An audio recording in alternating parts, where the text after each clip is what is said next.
Hello friends, welcome to Sushmita cooking and tips. ఇవాళ recipe వచ్చేసి చాలా ఫాస్ట్ అండ్ హెల్తీగా చేసుకునే బ్రేక్ఫాస్ట్ ఐటెం చెప్తానండి.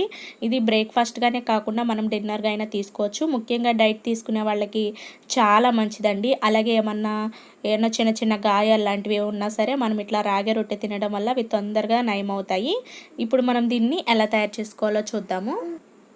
ఈ రాగి రొట్టె చేయడం కోసం ఫస్ట్గా ఒక మిక్సింగ్ బౌల్ తీసుకుని రాగి పిండి అండి, రాగులని మనం ఇట్లా మిక్సీకి గ్రైండ్ చేసుకోవచ్చు, లేదా మనం మిల్లైనా పట్టించుకుంటే ఇలా ఫైన్ పౌడర్ లాగా వస్తుంది కదా.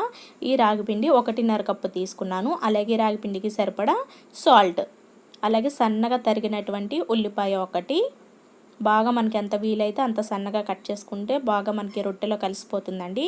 అలాగే ఒక 3-4 పచ్చిమిరపకాయలు, కొద్దిగా క్యారెట్ తురుము,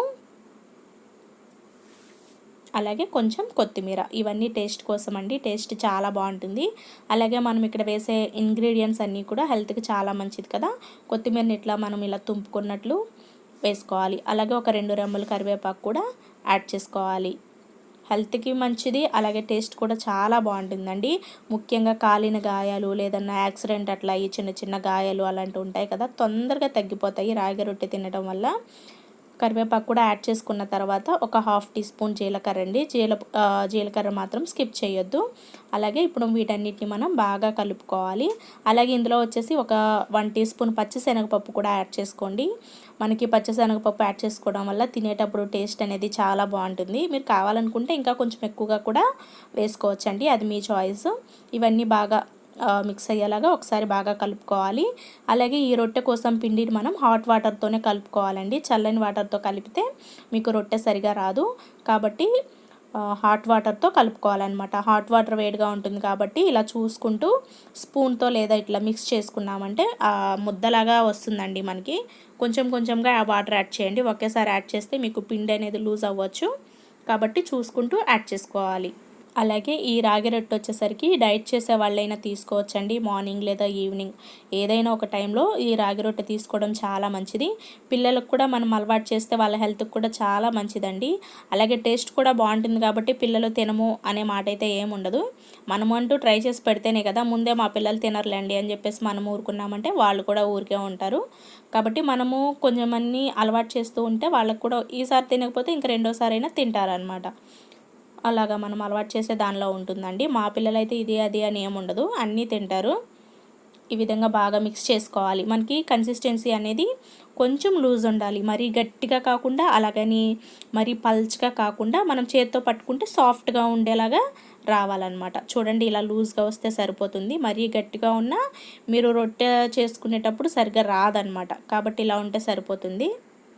బాగా మిక్స్ చేసేయండి. మీరు కావాలి అనుకుంటే ఈ ఉల్లిపాయలు అన్నీ కూడా కొంచెం ఎక్కువ క్వాంటిటీ అయినా తీసుకోవచ్చు.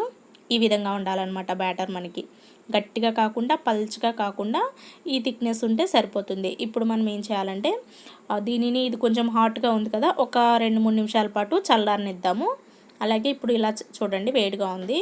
ఇప్పుడు దీనిని మనం పక్కన పెట్టేసుకుని స్టవ్ పైన ప్యాన్ పెట్టుకుందాం. స్టవ్ వెలిగించేసుకుని స్టవ్ పైన ఒక ప్యాన్ పెట్టేసుకోండి.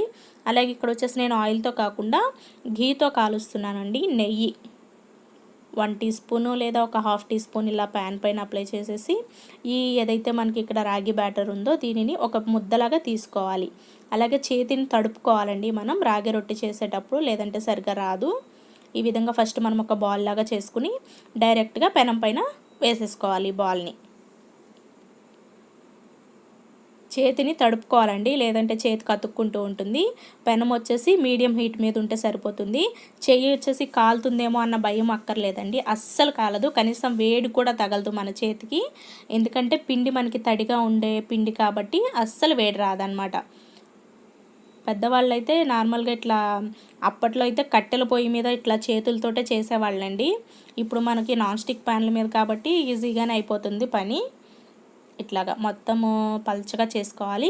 చపాతీ మందం కన్నా కాస్త ఎక్కువ మందంగా మనం ఇక్కడ ఈ రోటీ అనేది తయారు చేసుకోవాలన్నమాట. పైన కూడా కొద్దిగా నెయ్యి యాడ్ చేసుకోండి. నెయ్యితో కాల్చడం వల్ల టేస్ట్ కూడా చాలా బాగుంటుందండి. ఒక్కటి తిన్నామంటే ఇంకా మొత్తం తినేయాలి అన్నట్టు ఉంటుంది అనమాట. టేస్ట్ చాలా బాగుంటుంది.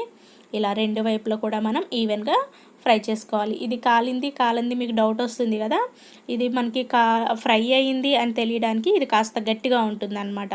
పల్చగా ఉండి ఇరిగిపోయినట్లుగా కాకుండా ఇలా స్టిఫ్గా ఉంటుంది ఇట్లాగా. అలాగే ఇది వచ్చేసి మనం లో టు మీడియం ఫ్లేమ్ మీద ఫ్రై చేసుకోవాలి. హై ఫ్లేమ్ పెట్టామంటే తొందరగా మాడిపోతుంది అనమాట. ఈ కలర్ వస్తే సరిపోతుందండి. ఇప్పుడు మనం దీనిని ప్లేట్లోకి తీసేసుకోవచ్చు. రెండు వైపులకి ఇట్లా మార్చుకుంటూ కాల్చుకోవాలి, రెండు వైపులా ఈవెన్గా. ఇలా ఫ్రై అయితే సరిపోతుందండి. చూసారా ఎంత అందంగా ఉందో. పిల్లలు ఒకవేళ తినకపోతే మీరు కోకో రొట్టె అట్లా ఏదో ఒకటి చెప్పేసి పెట్టేసేయండి. ఇట్లాగనమాట అన్నీ మనం ఇలాగే రెడీ చేసి పెట్టుకోవాలి. అబ్బా, ఫ్లేవర్ అయితే సూపర్ ఉంటుందండి. మనకి ఇవి పిండి కలిపేటప్పుడే ఆ ఫ్లేవర్ అనేది చాలా చాలా బాగుంటుంది అనమాట. మిగిలిన పిండి కూడా మనం సేమ్ ఇలానే రొట్టెల్లాగా ఒత్తుకోవాలి. ఖచ్చితంగా చేయి తడుపుకుంటూ ఒత్తుకోండి, లేదంటే మీకు రొట్టె ఒత్తేటప్పుడు సరిగ్గా రాదు. మొత్తం అన్ని రోటీస్ కూడా మనం ఇలాగే తయారు చేసుకుందాం. అలాగే ఈ రోటీ మనకి ఫ్రై అవ్వడానికి ఒక 3-4 నిమిషాలు టైం పడుతుందండి. మనము లో టు మీడియం ఫ్లేమ్ మీద చేసుకుంటాం కాబట్టి, అదే మనము హై ఫ్లేమ్ మీద పెట్టుకుంటే తొందరగా మాడిపోయి టేస్ట్ కూడా సరిగ్గా ఉండదు, బాగుండదండి టేస్ట్ అసలు. కాబట్టి మీడియం టు లో ఫ్లేమ్ మీదే మీరు రొట్టెని కాల్చుకోండి. ఇలా రెండు వైపులా ఈవెన్గా ఫ్రై అయిన తర్వాత మనం సర్వింగ్ ప్లేట్లోకి తీసేసుకోవచ్చు. అలాగే సర్వింగ్ ప్లేట్లోకి తీసుకున్న తర్వాత పైన కాస్త క్యారెట్ తురుము, అలాగే కొద్దిగా ఆనియన్ స్లైసెస్ కన్నా చల్లుకుంటే టేస్ట్ చాలా బాగుంటుందండి. మనం వీటిలోకి చట్నీ అట్లా ఏం అవసరం లేదు, డైరెక్ట్గానే తినేసేయచ్చు. ఎందుకంటే మనం ఇందులోనే ఆల్రెడీ చిల్లీస్, ఆనియన్స్ అన్నీ వేసున్నాం కాబట్టి డైరెక్ట్గా తీసుకోవచ్చు అనమాట. ఇలా కొంచెం కలర్ఫుల్గా కూడా ఉంటుందండి. ఆనియన్స్, క్యారెట్స్ వేయడం వల్ల టేస్ట్ కూడా ఇంకా బాగుంటుంది అనమాట. కాబట్టి ఖచ్చితంగా ఒకసారి ట్రై చేయండి. ట్రై చేస్తే ఎలా వచ్చిందో కూడా నాకు కామెంట్ సెక్షన్లో తెలియచేయండి. ఈ రెసిపీ మీకు నచ్చినట్లయితే ఖచ్చితంగా ఒక లైక్ అయితే ఇచ్చేసేయండి. Thanks for watching. బాయ్.